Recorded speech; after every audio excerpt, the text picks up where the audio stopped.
Well, welcome everyone to my spoiler review of Scream 6. And yes, you heard me right. Spoiler review. This video will contain the tea, all the spoilers as much as I can remember from Scream 6 because I've only seen it one time. Because I don't like to keep going to a theater for every film that I watch. Sometimes I go 2 times to see a film, but this time I went to see it once. And that's not because I didn't like it. I love Scream 6, by the way. I just wanted to see it in theaters one time, and then I'll watch it again when it goes to streaming. And I will also buy it on DVD and Blu-ray because I love this movie. But yes, as we all know, this is a sequel to Scream 5, and it's got a very good ghost face. I mean, the one-liners are fucking phenomenal. Now I see something red. Who gives a fuck about movies? This ghost face gives no fucks. And the opening kill is rather unique this time. It's not unique like Scream 4 is unique. No, it's better than Scream 4's opening, actually. It opens up with a college professor who teaches film. Her name is Laura. And she's at a bar. She's waiting for her date. She's talking to this guy. She goes down a dark alley because he's thinking that she's going to help him find his way to the bar. And it turns out to be a ghost face. And this ghost face takes his mask off, and we think, "Oh my god, we're gonna know who one of the killers is right off the bat." But no, this was technically a fake ghost face because he was going to be the ghost face with his friend to kill the Carpenter sisters, Sam and Tara. But one of the actual ghost face kills both these fake ghost face. Not long after, so we have a bit of a fake out with who we think Ghostface might be. Somebody we don't even know, someone we haven't met yet. So no, that was a bit of a twist. So yeah, unlike Scream 5's opening, this time we actually had a character die. Well, technically 3 characters die, but we saw 2 of them die. Scream 5, Tara survived. And speaking of Tara and characters in the sequel, we have our 4 main returning cast members, the 4 survivors of the 4 main survivors: Sam, Tara, Chad, and Mindy. Chad's a real fucking Chad in this movie, isn't he? But they're not the only returning people. No. Of course not. We also have Kirby Reed returning from Scream 4, who we all thought when Scream 4 came out that she was dead, that Charlie had murdered her by stabbing her. But no, Kirby is alive, and she's apparently been working for the FBI offices down in Georgia, surprisingly enough. And of course, we also have Gale Weathers. Returning is Gale Weathers. And some people are very miffed about Gale in this film because in the ending of 5, she said she wasn't going to write a book about Richie and Amber's killings, that those 2 killers were dying in anonymity, that no one would know who they were. They wouldn't get the notoriety that they would want for what they did. But it's Gale Weathers. She was, of course, going to write a book. And this picture is what got everyone so mad, because it's all the books that Gale has written throughout her character's life. And we have Gale Weathers, Knife of the Hunter, Clock of Doom, Stabbed in the Back, The Real Sunrise Story, College Terror, and Ghostface Returns. But there's a new book, Requel, Terror Returns to Woodsboro. Of course she was going to write a book. This is Gale Weathers. I walked out of the theater after watching Scream 5 thinking, yeah, there's no way you're making me think that Gale Weathers is going to live through another series of Ghostface killings and not, at some point, write another book. Now, she did say she would write a book about Dewey. She would write, I'm assuming, his biography about her late ex-husband, Dewey Riley. I still miss you, Dewey. But I would assume that she did write that book, or at least she mentioned a lot about Dewey in this new book. But I do think she did write about Dewey. But I knew she would write another book about Ghostface. I mean, Ghostface is back after 10 years, and you survive another killing spree. You're going to write a book if you're Gale Weathers. Now, of course, playing into modern times, no studio wanted to make a movie based off this new book.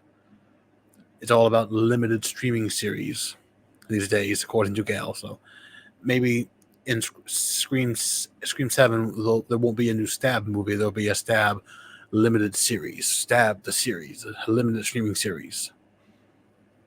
That would be interesting. Now that we've had 8 Stab movies, why not there be a Stab the series to poke a little bit of fun at Scream the series, the 3-season TV show they made based off the franchise.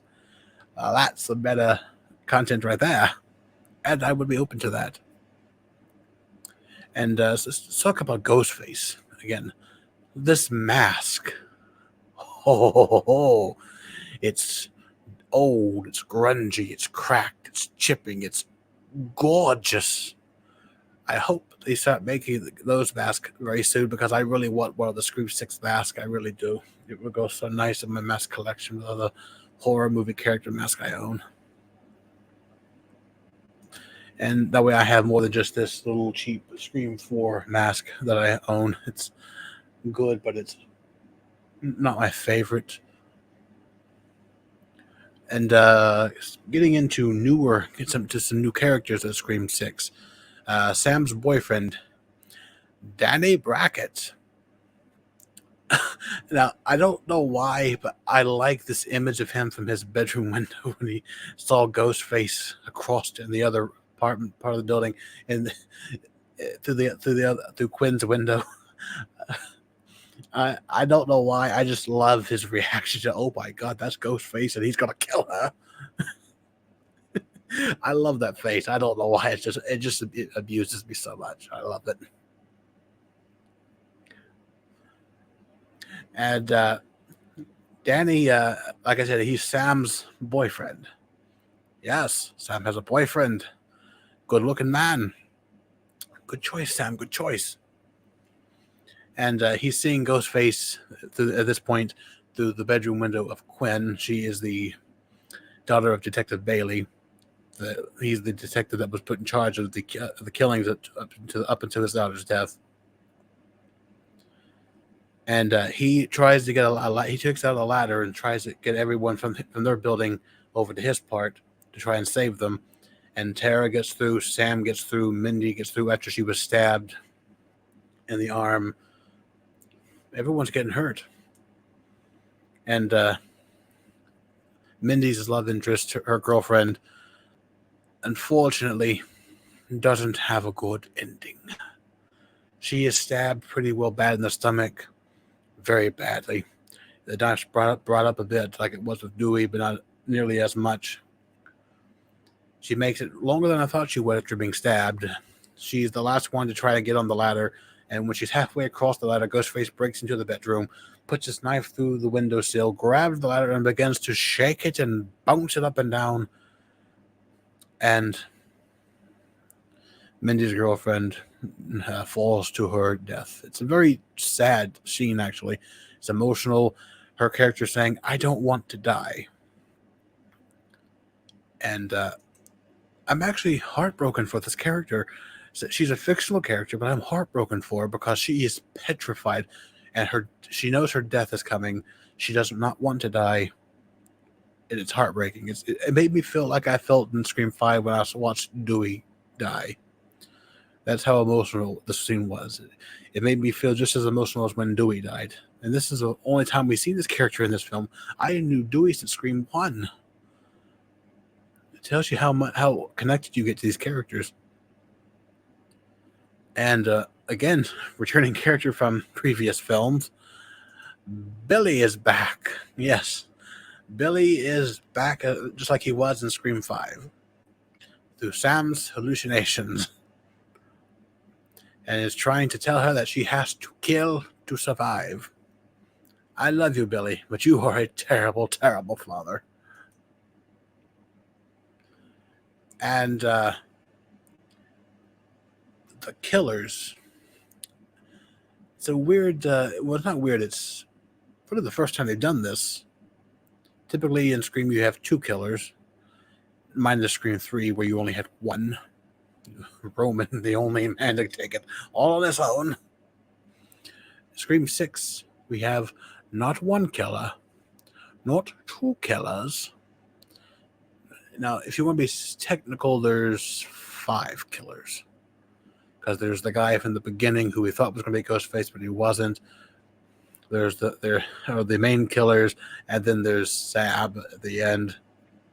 But we have our killers. We have Detective Bailey, the ringleader.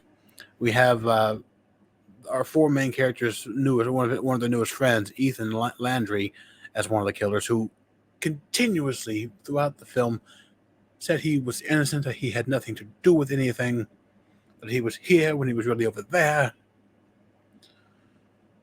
So I actually believe that Ethan was innocent until the mask was ripped off. And then you have Sam and Tara's roommate, Quinn, Detective Bailey's daughter, who we thought was dead. Her throat had been slit. But no, Detective Bailey had actually put prosthetics on a cadaver and falsified some records here and there. And Quinn was able to fake her death so she can continue being Ghostface. Quinn was the one who attacked Gail Weathers, apparently. And I do say attacked because everyone thought that, oh, Gail's going to bite us in this film. Gail's going to die. I'm happy to report she did not die. She almost died, but she didn't. She was stabbed quite a few times. But when the paramedics got to her apartment, thank fuck in the nick of time, she had a very weak but detectable pulse. They got her to the hospital, and she was able to recover. Now, when they do Scream 7, I would assume that Gail Weathers would return. I wonder if she's going to have any type of permanent injuries from her wounds, because she was stabbed quite a few times. But my God, did that woman put up a fight. Almost 60 years old, she put up one hell of a fucking fight. Hell yes. And at the end, Sam kills Quinn by putting a bullet through her head. Tara kills Ethan. Well, technically, she stabs him in the mouth and then twists the knife up for saying, because his character earlier in the film said, "Please tell me I'm not going to die a virgin." When Tara, the last thing she says to him is, "You'll die a virgin." Badassery. But, and then Sam kills Detective Bailey by turning his arm into mincemeat before then stabbing him in the face. In the face, through the eye.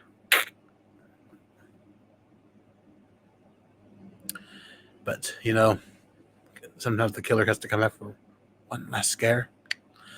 Ethan pops up, and he is murdered by Kirby Reed, who he thought was dead, because she was shot a couple times and then stabbed in the exact same spot where Charlie had stabbed her in Scream 4.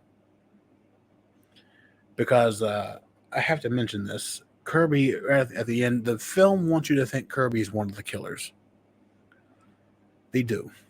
Because they have Detective Bailey, who we don't know at this point is one of the killers, call and say that Kirby was fired from the FBI several months before this film's events because the attacks in Scream 5, she had heard about them and they had made her mentally unstable. So the film wants you to think for a moment that Kirby is one of the killers, which would be interesting, but it might be character ruining for her type of character, I think. It's like making Sidney Prescott the killer. It just wouldn't really work. But Ethan is murdered finally by Kirby by taking the television from the Ghostface shrine that all this took place in, the TV that fell on Stu Macher's face, and she kills Ethan with it. But there's still the question, is Stu dead? I don't think he is. Because you can survive being stabbed, and you can survive a TV falling on your face. Not just these days, but even TVs back in the 90s. And even Kirby says, if you believe he's dead, there's still hope. And the producers and the director says, you never know. When asked about the return of Stu Macher, they said, you never know. So there's still hope. Still hope. And the film ends with Mindy rushing back after being wounded in the stomach and saying who the killers were. Like, yeah, we know. You're kind of late, Mindy. Thank you, but you're late. Chad is survived. Chad being a fucking Chad, taking at least 20 stab wounds to the fucking body. Man pulled through. Gail is confirmed to be alive. They're putting Kirby in an ambulance to get her to a hospital because she's badly wounded, but she survives. So we have Gail surviving, we have Kirby surviving, we have Mindy surviving, we have Chad surviving, along with Sam and Tara also having survived their wounds. A lot of people actually survived in Scream 6. The main character survived, and 2 of the returning characters also survived.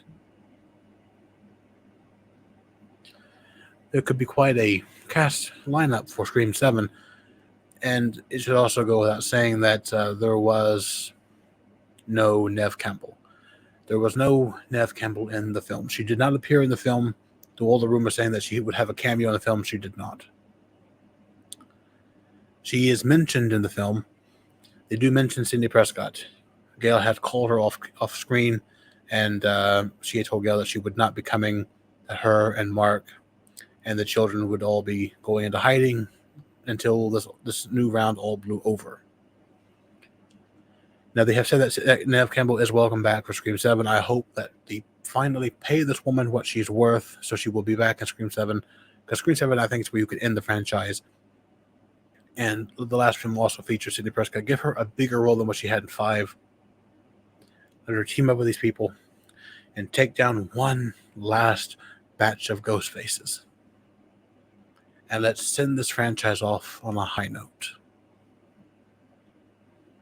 And yes, there also was a post-credit scene in Scream 6, but it was Mindy saying not every movie needs a post-credit scene. Because, whenever you see any movie, you're waiting for all the credits to wrap up so you can see if there's anything, any little secret, any little mackerel of a taste of a snack at the very end of the credits. But not every film does that. And Mindy says not every film needs a post-credit scene, and she's right. Not every film needs to do that. And that's the film's way of making fun of that, and I love that so much. And yeah, this has been my spoiler review of Scream 6. And I love this film. It's quickly become one of my favorite installments. It's better than 5, much better than 6. Much better than 4. And it's kind of, like I said, I ranked them as Scream 1, Scream 2, Scream 6, Scream 3, Scream 4, and Scream 5, and Scream 4. That's my ranking for the films currently, because we haven't seen Scream 7. So depending on how well that does and how much I like that movie will depend on how my ranking holds up. So thank you all for watching this long-winded, almost 19-minute video, and I will see you all in the next video. Cheers.